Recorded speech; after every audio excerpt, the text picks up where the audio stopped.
queridos amigos, sejam todos muito bem-vindos a esse nosso espaço do Centro Espírita Irmã Rosa, essa casa querida que nos acolhe.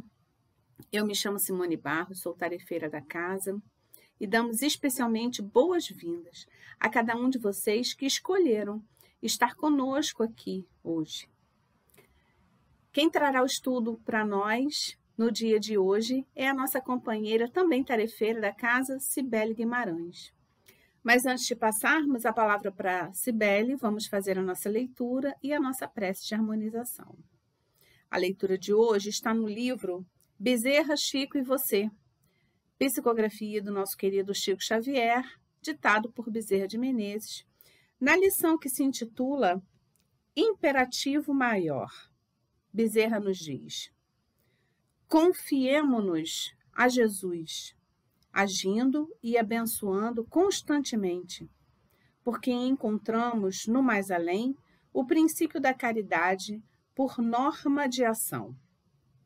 Se quisermos a própria melhoria e progresso, empenhemo-nos hoje a transmitir aos que nos rodeiam semelhante chave de luz, a única que se mostra capaz de abrir as portas da senda para o mais alto. É por isso que vos reafirmamos na condição habitual de companheiro e servidor. Filhos, amar sempre, com o esquecimento de nós mesmos, é o caminho e a luz para o caminho.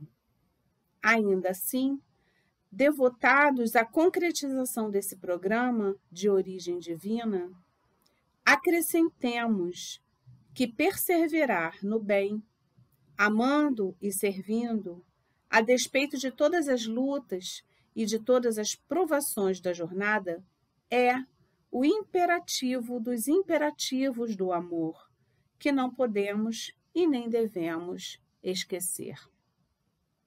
Vamos orar, meus irmãos.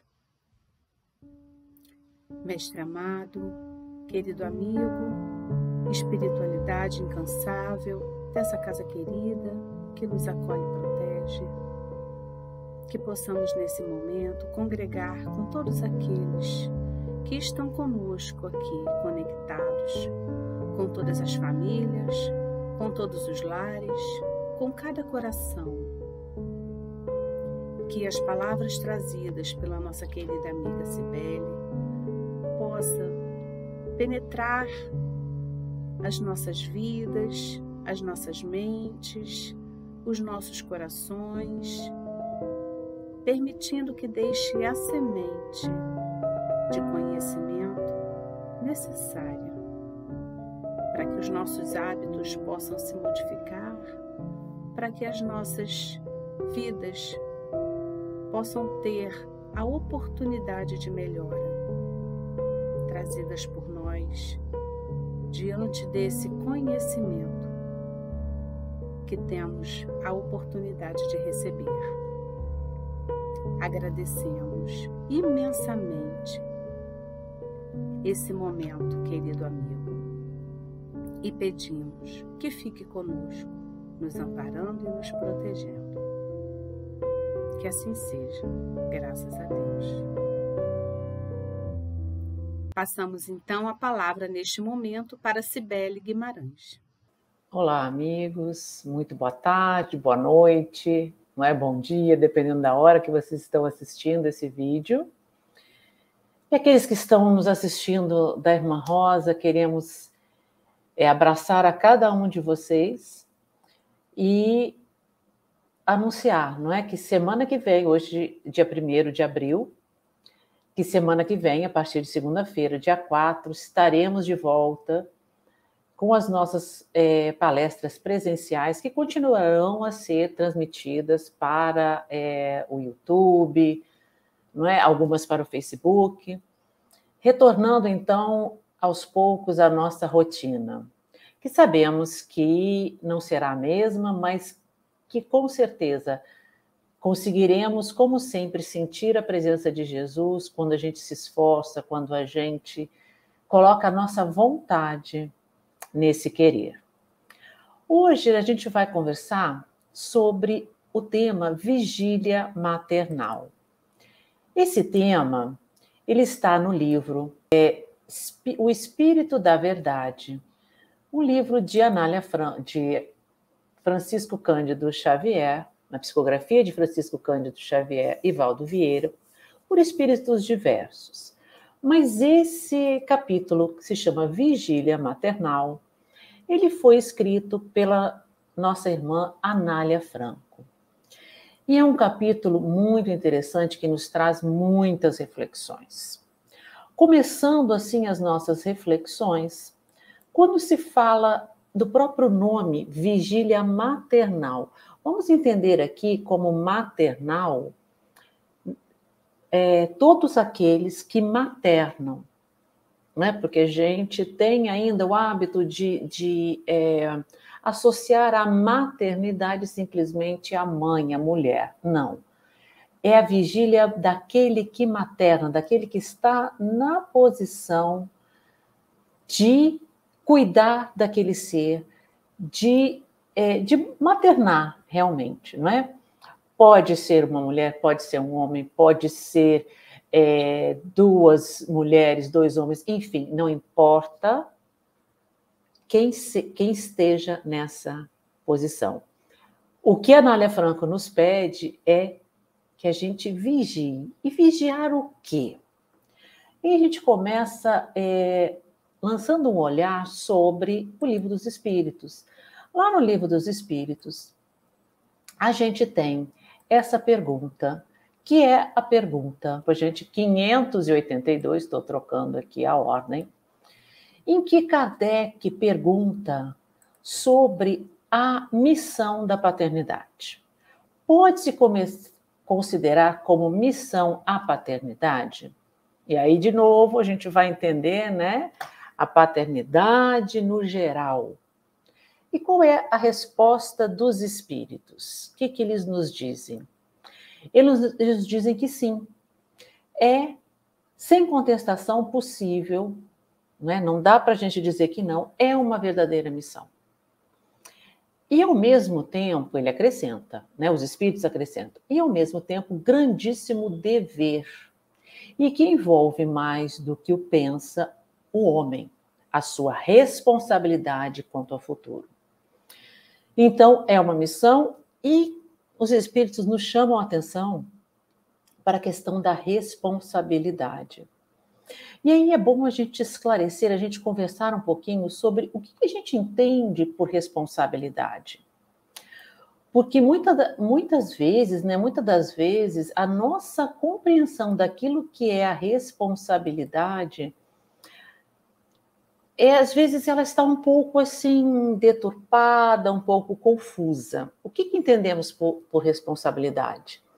Será que algumas vezes a gente não está confundindo a questão da responsabilidade com a culpa?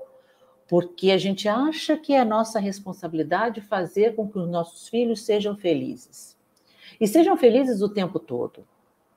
Né? Que a gente tem que atender aos desejos dos nossos filhos o tempo todo. A gente acha que isso é responsabilidade, que a gente não pode frustrar os nossos filhos, nunca, que eles não podem ser frustrados.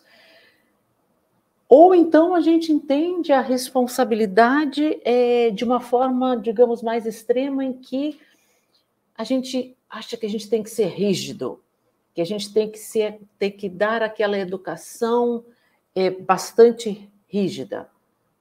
Ou ainda que a gente, nós sabemos o que é melhor para eles. Essa é a minha responsabilidade. Eu sei o que é melhor para eles e eu não deixo que eles tomem suas próprias decisões. Nunca, né? Claro que quando são pequenos, né, tudo tem uma idade certa.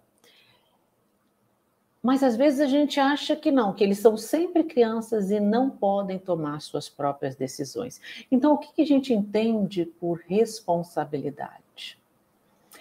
Aí, indo ao texto de Anália Franco, a gente vai ver que ela nos fala o seguinte, deixa eu só trocar aqui, ela nos fala o seguinte, ela nos vai dizer que normalmente não, em algumas situações nós nos sentimos desencantados, né? Eu vou trocar aqui porque ela fala desencantada, porque ela estava falando da vigília maternal, mas a gente vai trazer para, como a gente já falou, né, para o todo, não é?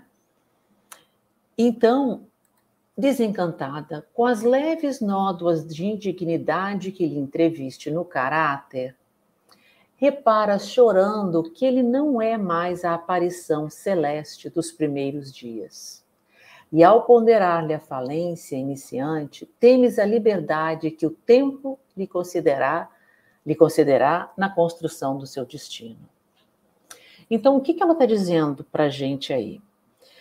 Que nós vamos, em certos momentos, nós vamos nos sentir desencantados, porque a gente vai entrever naquela criança, né, naquele serzinho que está ali sobre a nossa guarda, a gente vai entrever, sim, alguns nódulos, algumas coisas que a gente não gostaria de ver. E aí, muitas vezes, a gente vai se sentir decepcionado, a gente vai se sentir desencantado, nós vamos chorar, porque vamos perceber no caráter daquela criança, daquele filho, aspectos que ele traz e que ele vai mostrando aos poucos. E ela continua chamando a atenção por o seguinte, que a gente vê também que aquele ponto que a gente notou ali na personalidade dele, que mais à frente, quando ele tiver mais liberdade, quando aquele ser tiver mais liberdade, pode significar um ponto de queda. E aí a gente volta mais uma vez ao Livro dos Espíritos, lá na questão 385, que Kardec pergunta realmente sobre essa mudança, porque a Anália Franco, ela fala ali que, em certo ponto, a gente vai ver que houve uma mudança. E aí Kardec pergunta o seguinte, qual o motivo da mudança que se opera no seu caráter, né, no caráter daquela criança, a uma certa idade, particularmente ao sair da adolescência? É o espírito que se modifica? E aí os espíritos respondem o que a gente até, se somos espíritas há algum tempo, a gente até já sabe. Porque eles vão falar o quê? Que o espírito retoma a natureza que lhe é própria e se mostra qual era. Então, quando a gente começa a entrever essas características que aquela criança mostra, é porque é o espírito ali se assenhorando do corpo e mostrando, retomando a sua natureza. Então, não há que se espantar. Isso acontece, vai acontecer, aconteceu conosco e vai acontecer com todos nós. E aí os espíritos continuam explicando, né? Falando que as crianças são os seres que Deus manda a novas existências. E olha só, para que não lhe possam imputar excessiva severidade, porque imagina que se desde a mais tenra idade a gente já tivesse ali, já conseguisse ver o real caráter daquele espírito que está reencarnando. Então Deus coloca ali a infância. Então dá-lhes Deus todos os aspectos da inocência. Ainda quando se trata de uma criança de maus pendores, cobre-lhe as más ações com a capa da inconsciência. Não foi, todavia, por elas somente que Deus lhes deu esse aspecto de inocência. Foi também e, sobretudo, por seus pais, de cujo amor necessita a fraqueza que os caracteriza. Né? Completando o que estávamos dizendo, porque se desde de bebezinhos, desde de muito pequenos, nós conseguíssemos ver o real como é aquele espírito, como ele realmente é. Lembrando que somos todos nós encarnados na Terra, espíritos imperfeitos de terceira ordem. Se a gente conseguisse ver quão difícil seria a nossa tarefa de educar, de acolher aquele espírito. Porque veríamos nele ali, talvez, inimigos do passado, ou criaturas que cometeram, assim como nós, que cometeram deslizes mais graves. Seria, então, difícil que esse amor genuíno nascesse. Então, Deus coloca ali, naquela fraqueza, naquela inocência, naquele serzinho dependente de nós, esse envoltório. E aí a gente se encanta, mas quando chega uma certa idade, a gente percebe essas características. E aí Emmanuel, no livro O Consolador, lá na questão 109, ele vai nos explicar que até os 7 anos de idade, o espírito reencarnado, ele se encontra nessa fase de adaptação à nova vida. Né? Então, é como se aos poucos o espírito fosse se acoplando, acabando de se acoplar ao corpo, e aí vai mostrando a sua verdadeira personalidade, digamos assim. Né?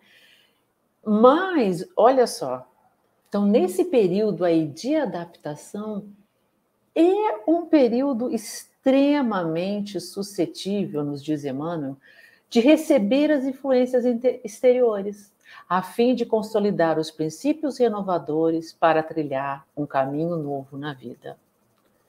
Então, nós, na função, né, de maternagem, temos essa chance maravilhosa de ir ali renovando, moldando, passando para aquele ser o que de melhor nós tivermos para passar, porque ele vai estar mais suscetível a essas influências. Deus, né, não poderia haver erro na lei de Deus, na lei divina, nós sabemos disso. E aí, partindo então, seguindo aqui com as nossas reflexões, nós vamos então aqui prestar atenção no que a Anália Franco vai nos dizer sobre a questão da vigilância. Então, ela fala que é preciso velar no posto de sentinela. Então, sabendo de tudo isso, sabendo que aquele ser que vem para nós, que aquele espírito que reencarna em nosso lar, que está no nosso lar, né? Não importa se por que vias esse espírito chegou a nós, mas ele é ali o nosso filho. E ela pede, então, que a gente vele no posto de sentinela. E ela vai falar o seguinte nos seus comentários. Ela fala aqui que a gente preste atenção, que a gente fortalece a própria vontade. Então, o recado aqui é para nós. Fortalece a própria vontade, governando-lhe os impulsos. Estamos no posto de sentinela. Então, vigiar a nossa própria vontade para que ela seja forte. E estando ali com a nossa vontade firme, nós vamos governar os impulsos que não sejam os melhores daquele ser que está sob a nossa tutela. Ela continua dizendo que ceder sempre, no fundo, é menosprezar. Porque muitas vezes é mais fácil a gente ceder, a gente dizer, sim, pode, tudo bem, vai, do que dizer o não, do que botar regras, do que manter-se ali na posição, porque às vezes a gente diz o não e depois a gente cede. E ela nos alerta, ceder sempre, no fundo, é menosprezar. Menosprezar a própria educação nesse espírito. menosprezar o próprio crescimento espiritual desse espírito e a nossa missão, como a gente viu lá na frente, que é a nossa missão. Né? Se a gente vai pelo caminho mais fácil, se a gente vai pela porta larga, nós estamos menosprezando tudo isso. E ela continua, ser previdente, aparando-lhe os caprichos. Quantas vezes a gente vê que aquilo é um capricho da criança ou do adolescente, né? E a gente deixa para lá. A gente fala que é da idade, vai passar. Ah, isso passa. Ah, aí a gente começa a dar desculpas. Ah, é porque ele está passando por isso, por aquilo. Mas a Anália Franco nos pede, apara-lhe os caprichos. Porque isso não é maldade. É a gente saber conduzir aquele ser. E olha que interessante o que ela vai nos trazer também. Que nos momentos assim que a gente estiver passando por aquelas dores, né, que todos os pais passam, né, na educação dos filhos, que a gente ore, que a gente medite, que a gente peça ajuda à mãe de Jesus, que a gente busque Maria, né? E aí ela fala assim, e ergue a voz no corretivo às irreflexões e aos anseios imoderados que o visitam, se queres fazer dele um homem de bem. Então, é nosso dever, né, corrigir. E quando ela fala ergue a voz, não é erguer a voz no tom de falar alto, de gritar, do abuso emocional. Não é esse erguer a voz. É aquele erguer a voz da vontade firme, de corrigir na hora certa. Aquela energia que está ali recheada de amor. Não é? Porque não adianta, a violência vai gerar mais violência. Então é a voz firme. Né? E a voz firme, ela não precisa ser rude. Ela precisa ser firme.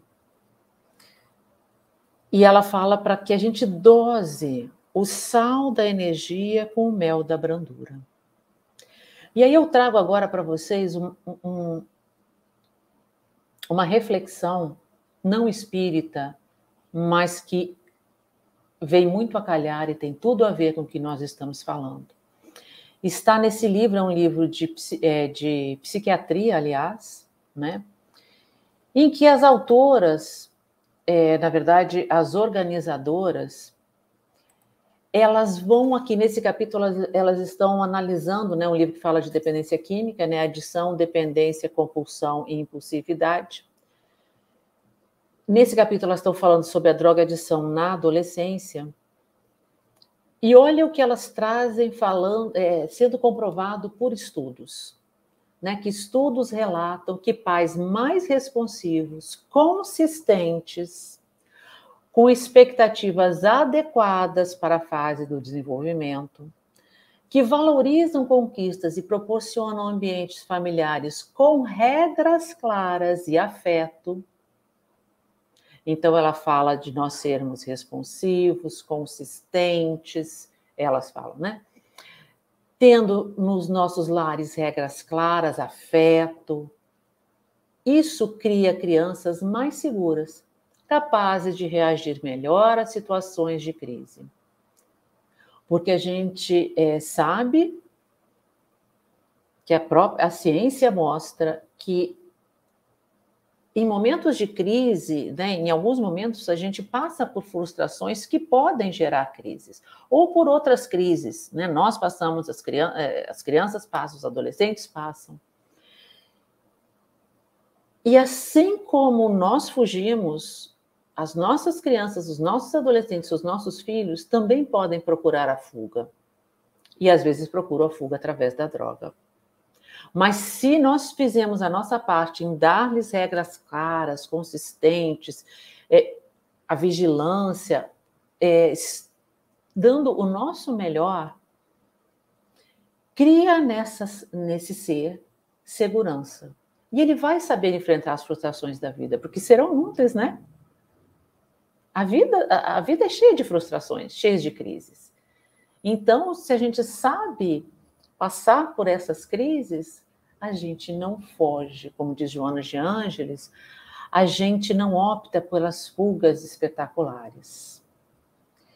E continuando então, falando em Joana de Ângeles, a gente traz Joana de Ângeles aqui, quando ela vai falar o seguinte: se és pai ou mãe, eu botei ali em itálico, isso fui eu que coloquei, né? E entre aspas, se és pai ou mãe, se estás na posição de pai, de mãe, né? De maternagem, não penses que o teu lar estará poupado. Observa o comportamento dos filhos. Vigilância. Mantém-te atento. Cuida deles desde antes da ingerência e do comprometimento nos embalos dos estupefacientes, e alucinógenos, em cuja oportunidade podes auxiliá-los e preservá-los. Então, exatamente o que a Anália Franco tem nos falado nesse capítulo. Que a gente observe, que a gente fique atento às características dos nossos filhos, para que a gente intervenha quando forem aqueles caprichos imoderados, anseios imoderados, como ela falou. Lembrando que, está lá no Livro dos Espíritos também, se nós cumprimos a nossa parte, nós não somos deuses, não é? Nós não podemos garantir o futuro daqueles seres, os caminhos que eles vão escolher. Mas estaremos com a nossa consciência tranquila de que fizemos o melhor. O melhor que nós pudemos fazer, nós fizemos. E isso, estar com a consciência tranquila, é realmente muito... Vamos sofrer se eles optarem por um caminho que não deveriam, pelo caminho da dor. Mas nós estaremos tranquilos que não colaboramos para isso.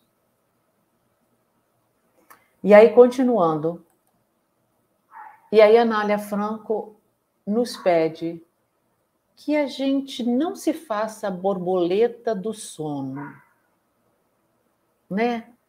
Numa linguagem mais popular, a gente diria que a gente não durma no ponto. Quando a vida te pede vigílias de guardiã. Então, o tempo todo a Anália Franco vem falando isso, que é a nossa missão. Estar observando, estar vigiando, estar ali corrigindo a rota.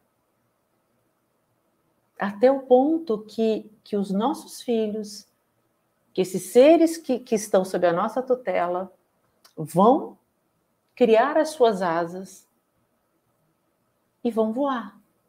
Vão voar por conta própria. E esperamos que nesses momentos a gente tenha feito o nosso melhor. E continuaremos a fazer, continuaremos a dar o apoio, a orientar quando for preciso, a chamar a atenção quando for preciso, mas elogiar também, porque às vezes a gente acha que elogiar é uma fraqueza, não é. Elogiar as conquistas, elogiar, todos nós gostamos de sermos postos para cima, que reconheçam o nosso esforço. Não há nada de errado com isso. Diferente de passar a mão na cabeça quando há erros. Isso é outra coisa. Que o espiritismo, ele gera consciências livres. Como que o espiritismo gera consciências livres? Ele gera consciências livres porque o espiritismo vai nos mostrar que a cada ação corresponde uma reação. Então, somos livres para fazer aquilo que quisermos. Não é? Somos livres para tomar as decisões, as atitudes que quisermos. Mas precisamos entender que a toda ação corresponde uma reação. E prova a teu filho semelhante verdade pelas próprias ações de renúncia e discernimento, conjugando o bálsamo do carinho com a rédea da autoridade. Né? E com esse jogo, né, em que nós vamos conjugar aí o carinho e a autoridade, nós vamos mostrando para os nossos filhos o que é a vida. Porque não há como a gente viver no mundo a par da sociedade, a par das leis, das regras. E nós precisamos passar isso desde a mais tenra idade para os nossos filhos. Que aquilo que eles fizerem terá uma consequência A ou uma consequência B. E aí eu lembro de um caso, eu não me lembro exatamente de um caso, não, que não é um caso, é uma história, é um fato real. Eu não me lembro em que ano que aconteceu isso, mas uma promotora de justiça, né, ela mandou prender o próprio filho. E quando a gente escuta isso, eu falei, meu Deus, como que ela teve coragem? Mas quando você escuta o depoimento dessa promotora, ela fez o que deveria ser feito. Né? Ela recebeu uma ligação sobre uma denúncia de que adolescentes estavam em algum lugar matando aula e bebendo, né, ingerindo bebida alcoólica. Quando ela chega lá, ela vê que um daqueles adolescentes era o seu próprio filho. E ela leva, então, né, todos lá para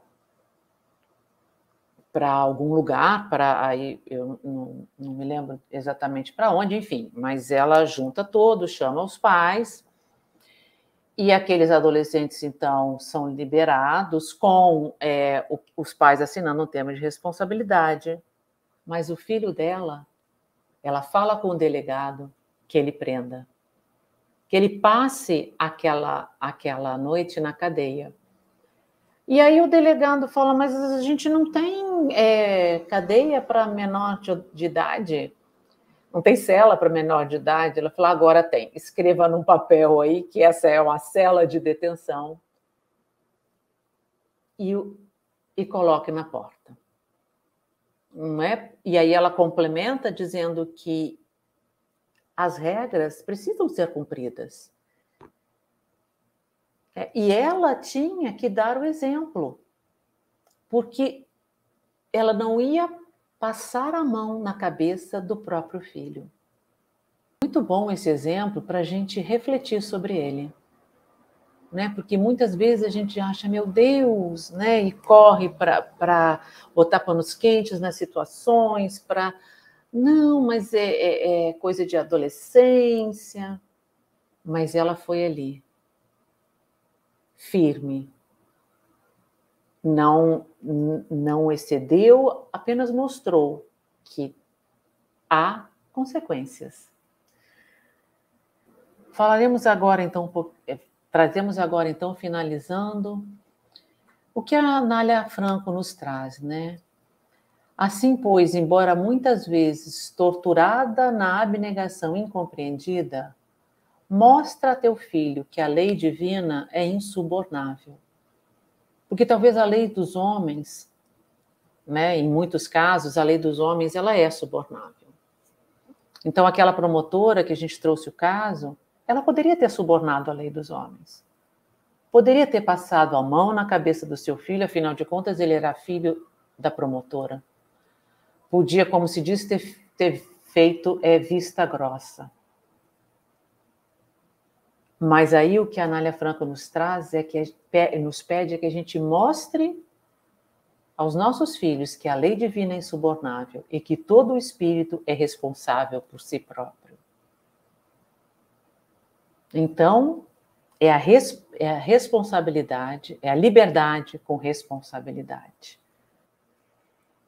Então, amigos, finalizando, né, o que a Anália Franco nos traz aqui nesse capítulo, né, que é o capítulo 46 do livro O Espírito da Verdade, ela nos traz essas lições que nós falamos sobre o nosso olhar vigilante para que a gente possa dar o nosso melhor, lembrando que a gente vai balancear, que a gente vai conjugar o sal e o mel, lembrando que a lei de Deus, ela é insubornável, que para todas as nossas ações existem consequências.